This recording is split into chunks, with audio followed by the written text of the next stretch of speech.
Qué ocasión tan especial. Estamos aquí reunidos porque venimos a demostrar nuestro agradecimiento por las muestras de amor más grandes que ha recibido la humanidad. De hecho, este es el mejor lugar en donde estar en este momento.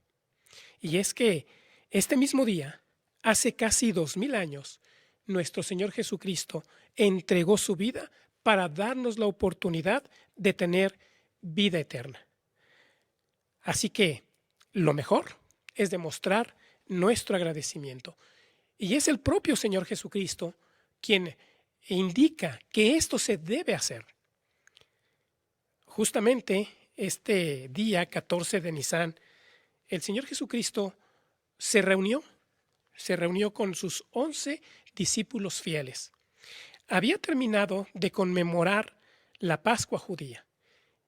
Había despachado ya a Judas Iscariote y ahora se encontraba con sus 11 discípulos fieles. ¿Qué instrucción dio el Señor Jesucristo?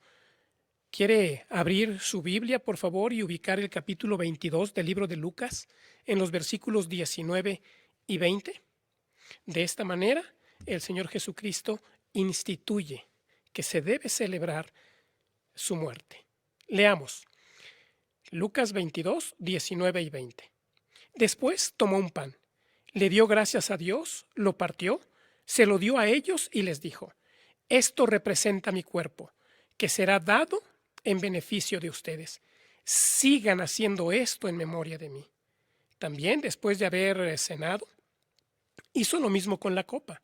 Les dijo: esta copa representa el nuevo pacto validado con mi sangre, que va a ser derramada en beneficio de ustedes.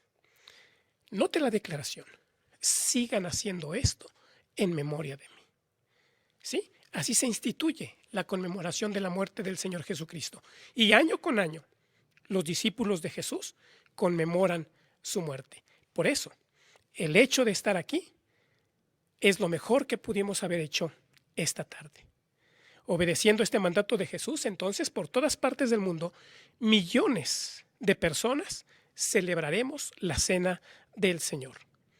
Nos juntamos en salones del reino, en salones de asambleas, en lugares alquilados, en hogares particulares, en prisiones incluso, y en lugares al aire libre. Muchos de los que están aquí reunidos han hecho verdaderos sacrificios para estar esta noche aquí. Ténganlo por seguro que ese sacrificio Jehová lo valora mucho. Sabemos que algunos quizá han enfrentado un rostro duro del patrón al solicitarle el permiso para estar aquí, y quizá hasta sin permiso se vino. Otros tuvieron que viajar largas distancias. Quizá se quedó incómodo algún miembro de la familia porque usted decidió estar aquí. Algunos tuvieron que hacer una inversión de recursos económicos debido a que tuvieron que abordar transporte público. Pero todos estos esfuerzos serán grandemente bendecidos por demostrar el aprecio que sentimos en agradecimiento a lo que Jehová y el Señor Jesucristo han hecho por nosotros. De hecho, en algunos países en donde nuestra obra no tiene el reconocimiento legal, muchas personas agradecidas arriesgan su libertad a fin de obedecer el mandato de Jesús. El año pasado, en todas partes de la tierra, se reunieron 20.919.041 personas para conmemorar la Cena del Señor. Y esta noche tendremos la oportunidad de escuchar información basada en la palabra de Dios que dará respuesta a 4 preguntas sumamente interesantes. Primero, ¿cómo nos da la oportunidad de vivir para siempre la muerte de Jesús? ¿Quiénes se benefician del sacrificio de Jesús? Es la segunda pregunta. La tercera pregunta, ¿quiénes deben comer del pan y beber del vino en la cena del Señor? Y finalmente, la cuarta pregunta, aparte de asistir a esta reunión, ¿qué más podemos hacer para demostrar que estamos agradecidos? Entremos en materia y respondamos la primera pregunta. ¿Cómo nos da la oportunidad de vivir para siempre la muerte de Jesús? Bueno, para dar respuesta a esta pregunta, tenemos que remontarnos al inicio de la humanidad, cuando Jehová puso a nuestros primeros padres en el jardín de Edén. Puso ante ellos la perspectiva de vivir para siempre, en condiciones paradisíacas y siendo ellos perfectos. Solo tenían que obedecer un sencillo mandato que Jehová les dio. De todo árbol del jardín pueden comer, excepto de uno. La mayoría de los que estamos aquí conocemos qué fue lo que pasó. Ellos desobedecieron este mandato tan sencillo. Y hubo consecuencias lamentables. De manera inmediata, ellos perdieron lo más valioso a lo que puede asistir un ser humano. Ellos perdieron la amistad que tenían con su Creador. Esa hermosa relación de padre con su hijo. Pero no solo eso, también la desobediencia les acarreó lo que Jehová les había dicho que les sucedería. Ellos morirían. ¿Sí?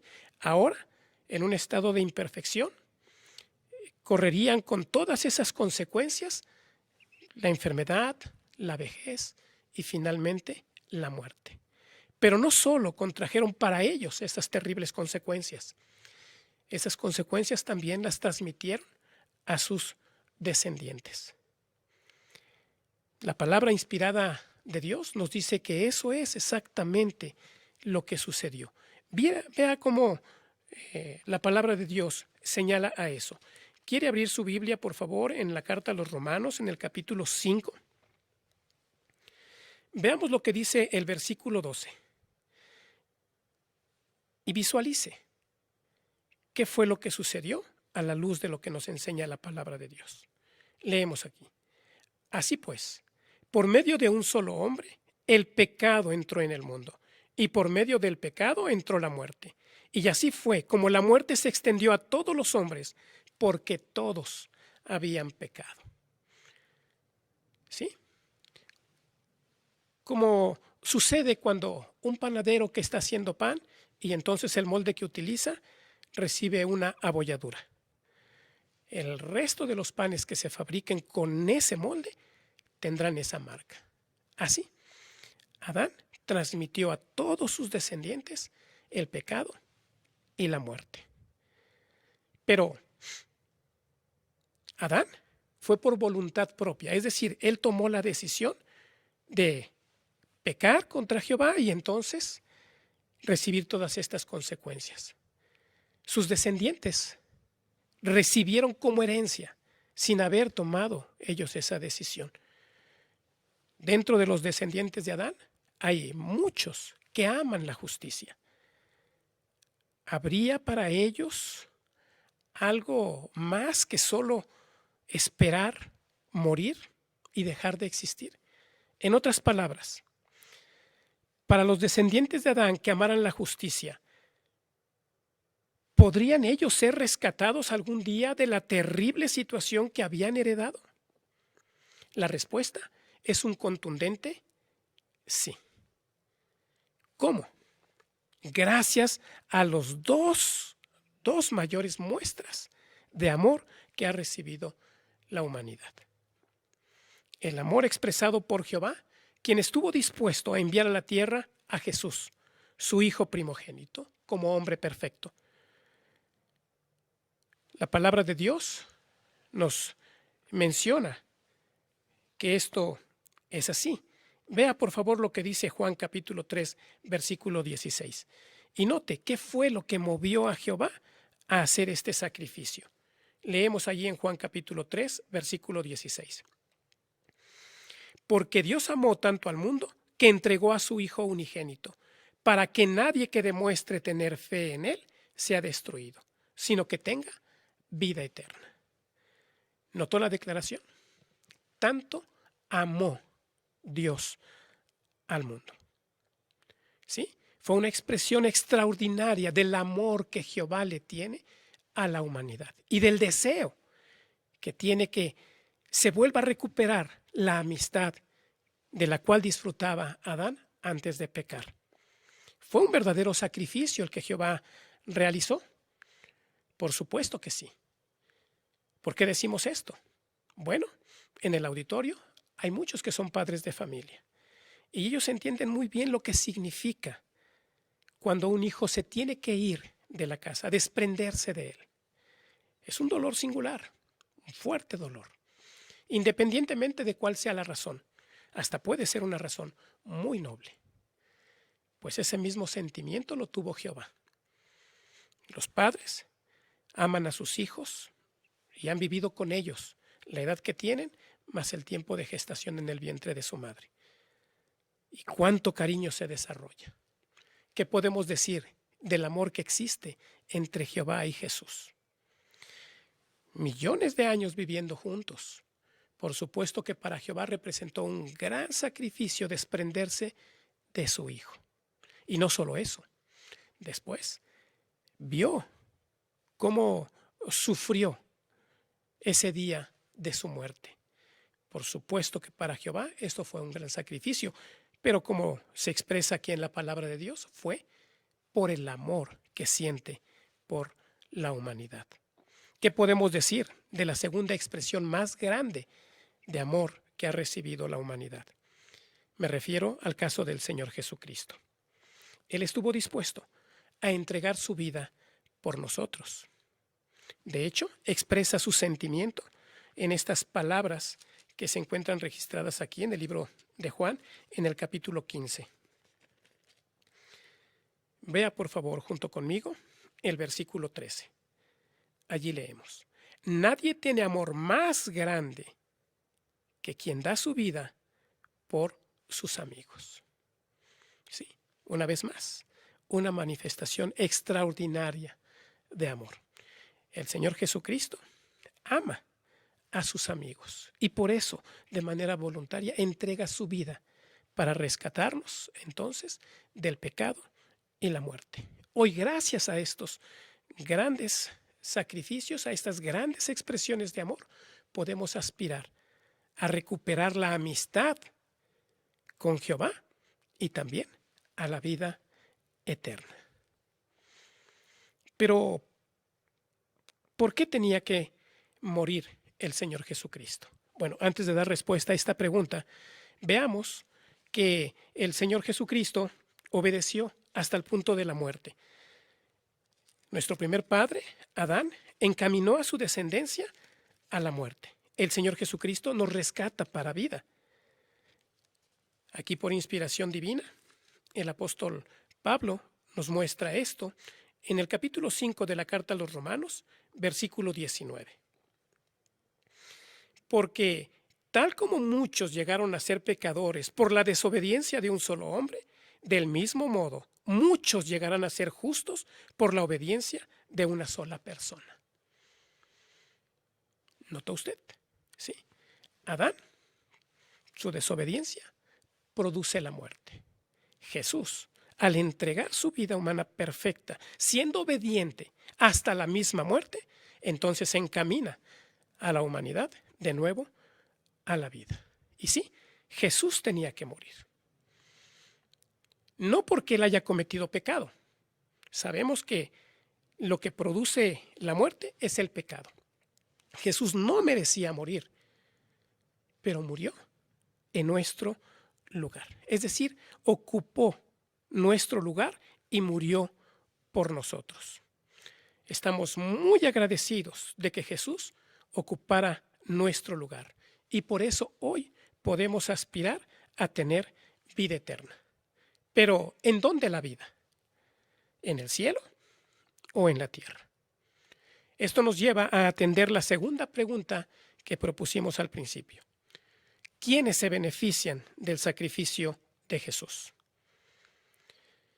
La Biblia nos enseña que los seres humanos fieles pueden aspirar a la vida eterna, pero hay dos esperanzas diferentes.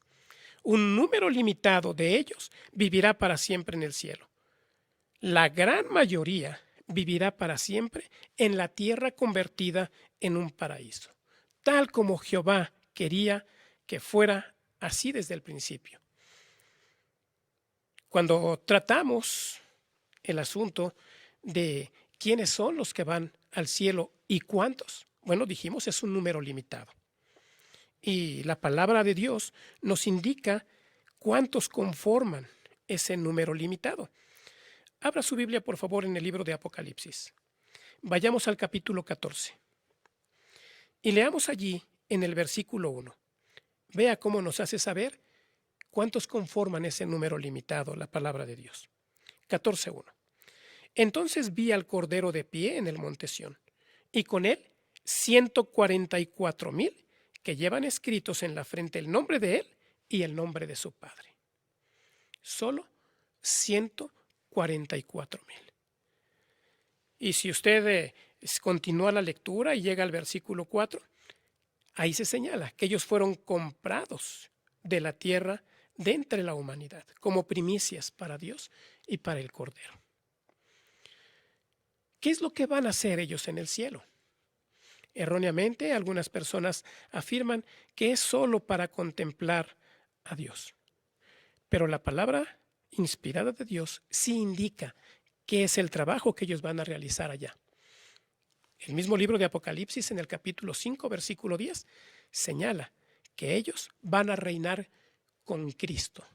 Es decir, la razón por la que van al cielo es porque van a tomar una posición como gobernantes en el reino de Dios, acompañando al Rey Jesucristo. No es difícil de entender esto, pues lo vemos en los gobiernos de la mayoría de los países. Solo un grupo pequeño conforman el gobierno. La gran mayoría de las personas son las que son gobernadas por este pequeño grupo. Así entonces, la inmensa mayoría de los que asisten a la cena del Señor no esperan vivir en el cielo. Más bien, esperan recibir todas las bendiciones que Dios les tiene preparadas cuando la tierra se convierta en un hermoso paraíso. ¿En qué condiciones vivirá la gente en ese entonces? El libro de Isaías, en el capítulo 35, versículos 5 y 6, indica que las enfermedades habrán desaparecido para siempre. Mientras que el capítulo 65, versículos 21 y 22, indica que todos tendrán un lugar digno en donde vivir. De hecho, cuando el Señor Jesucristo estuvo aquí en la tierra, dio ejemplo de lo que será su gobernación cuando toda autoridad le ha sido dada tanto en el cielo como en la tierra. El Señor Jesucristo, mientras estuvo aquí, Él hizo curación de enfermos. Y no solo eso, en algunas ocasiones hasta resucitó a los muertos. Lo que muestra que Él está deseando corregir todo el daño que el pecado de Adán le ha hecho a los humanos. Cuando se habla de quiénes son los que van a vivir aquí en la tierra, no se da un número de cuántos van a ser. De hecho, Apocalipsis capítulo 7, versículos 9 y 10, dice que es una gran muchedumbre que ningún hombre podía contar. El hecho de que alguien viva acá en la tierra o alguien vaya al cielo no marca una diferencia en cuanto a importancia para Dios. Para Jehová, tanto los que van a vivir en el cielo como los que van a vivir en la tierra tienen la misma importancia. Él valora los esfuerzos que hacen los seres humanos, independientemente de dónde vayan a vivir, para hacer su voluntad. Y por eso va a dar recompensa de vida eterna. ¿Tenemos esperanza de vivir para siempre en la tierra? La mayoría de los que estamos aquí, por supuesto que tenemos esa esperanza. Imaginémonos viviendo allí. Esto no es una pérdida de tiempo. Cuando nosotros visualizamos lo que será la vida en el paraíso, fortalecemos nuestra convicción, se fortalece nuestra fe. Y recuerde, Dios quiere que estemos allí. Nos queda claro entonces, cada uno de nosotros puede decidir si formará parte de la familia de Dios o no. Lo que no podemos elegir es en dónde le serviremos, si en el cielo o en la tierra. El Señor Jesucristo, en Juan capítulo 3, versículos 5 al 8, habló de nacer de nuevo. Cuando utilizó esa expresión, se estaba refiriendo a nacer de nuevo para vivir en el cielo. Es Jehová el que toma esa decisión. Nosotros no podemos decidir si nos corresponde nacer de nuevo. Jehová es el que decide cuál es el mejor lugar en donde le vamos a servir. Pasemos a la tercera pregunta a considerar. ¿Quiénes deben comer del pan y beber del vino? Todos los cristianos, sea que tengan la esperanza de vivir en el cielo o en la tierra, se benefician del sacrificio de Jesús. Sin embargo, los que esperan vivir en la tierra no participan ni del pan ni del vino. No comen del pan, no beben del vino. ¿Cuál es la razón por la que los que tienen la esperanza de vivir en la tierra no participan de ello?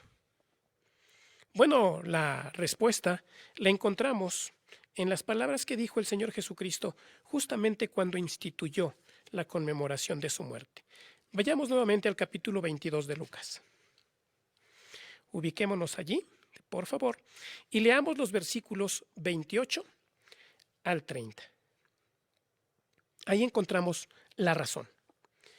Ahora bien, ustedes son los que en mis pruebas se han mantenido a mi lado, y yo hago un pacto con ustedes para un reino, así como mi Padre ha hecho un pacto conmigo, para que coman y beban a mi mesa en mi reino, y se sienten en tronos para juzgar a las 12 tribus de Israel. ¿Con quién estaba hablando Jesús? Con sus 11 discípulos fieles, que representan al total de los 144,000 que gobernarán con él en el cielo. Así que el Señor Jesucristo hace el pacto con ellos y son ellos únicamente los que pueden comer del pan y beber del vino. Es como cuando uno va a una boda. Los novios, los que se están casando, son los que dan los votos matrimoniales. Pero todos los que están allí presentes están disfrutando, gozando de ese momento. Hoy nosotros estamos como espectadores. Ellos son los que participan de el pan y el vino. Pero, ¿cómo saben ellos que han sido elegidos por Dios para vivir en el cielo? Bueno, dejemos que alguien que recibió este llamamiento nos lo explique. Es el apóstol Pablo. Por inspiración divina, él puso por escrito qué es lo que sucede. Carta a los Romanos, capítulo 8. Vamos a leer los versículos 15 al 17. ¿Qué es lo que pasa? Leemos aquí.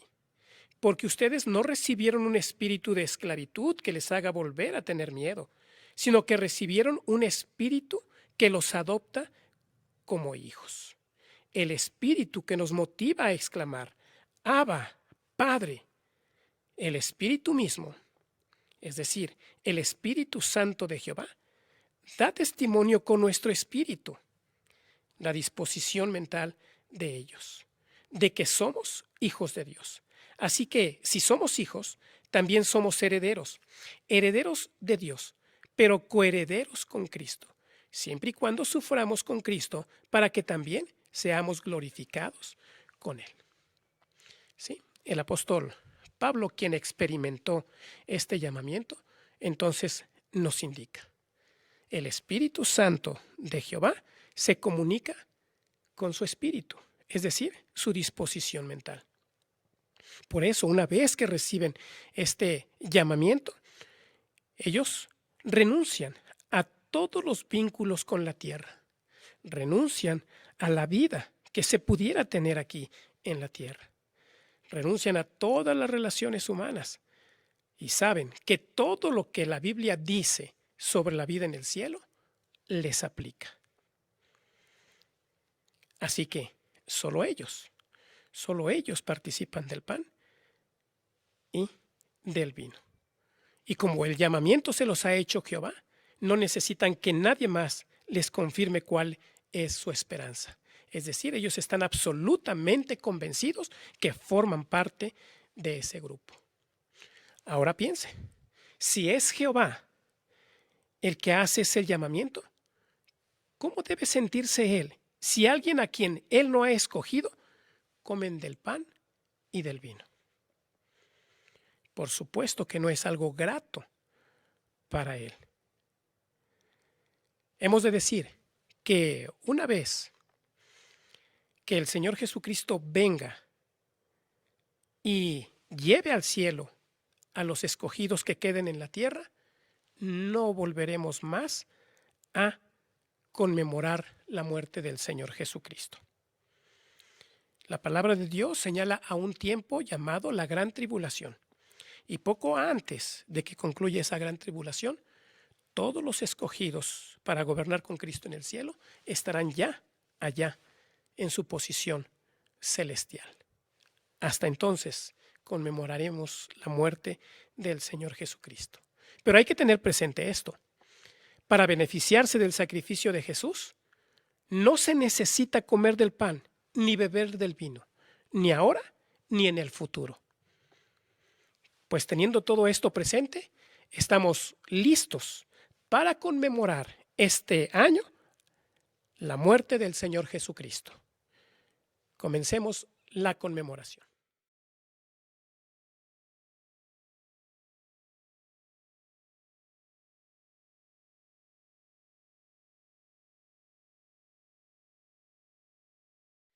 Bien, pues demos respuesta a la cuarta y última pregunta. ¿Qué más podemos hacer para demostrar nuestra gratitud? La respuesta es muy sencilla. Tomar la decisión de adorar a Jehová. Hemos visto que el sacrificio del Señor Jesucristo nos da la oportunidad de vivir eternamente. Y más que eso, de recuperar la amistad que podemos tener con nuestro cariñoso Padre Celestial. Es como cuando un padre extiende los brazos a su hijo. ¿Qué espera Jehová que hagamos? El padre le está enseñando a dar sus primeros pasos a su pequeñín. Él espera, entonces, que corramos, que nos acerquemos a él. La palabra inspirada de Dios nos muestra que es eso justamente lo que Jehová quiere que hagamos.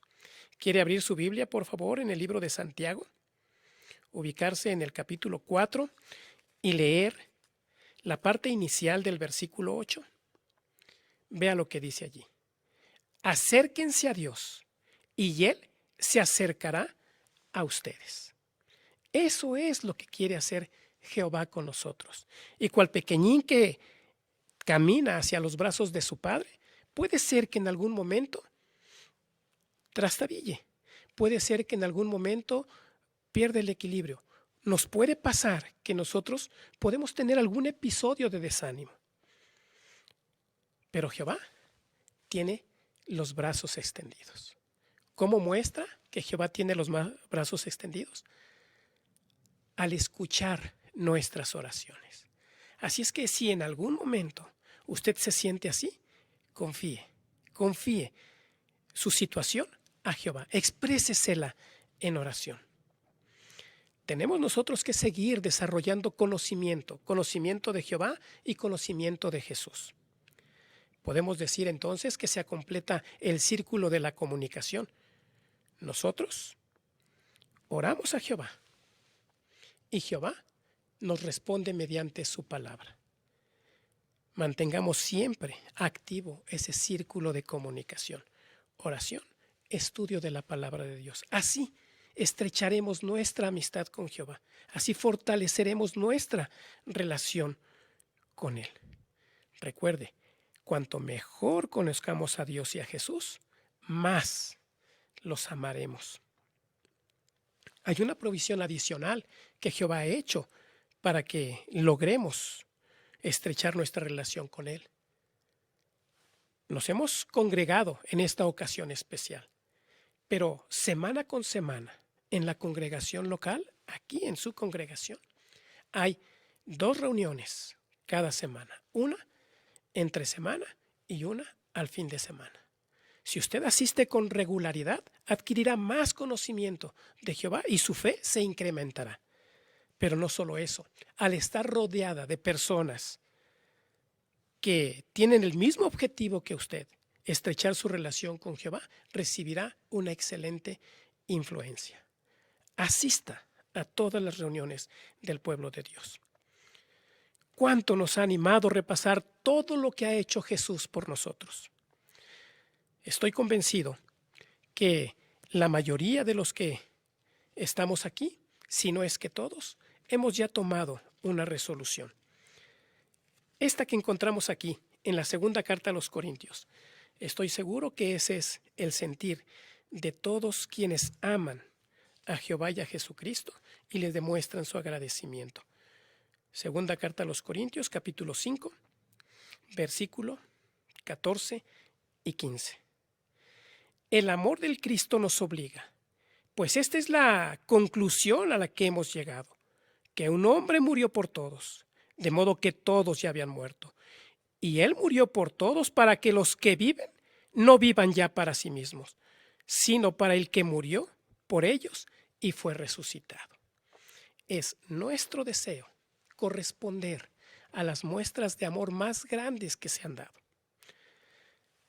Por parte de Jehová al entregar a su Hijo, por parte de Jesús al entregarse a sí mismo para que podamos aspirar a tener una relación de amistad con Jehová y también aspirar a la vida eterna. Así que durante los próximos días y semanas no dejemos de reflexionar en el sacrificio de Cristo. Así entonces estaremos demostrando que de verdad estamos agradecidos por lo que Jehová y Jesucristo han hecho por nosotros.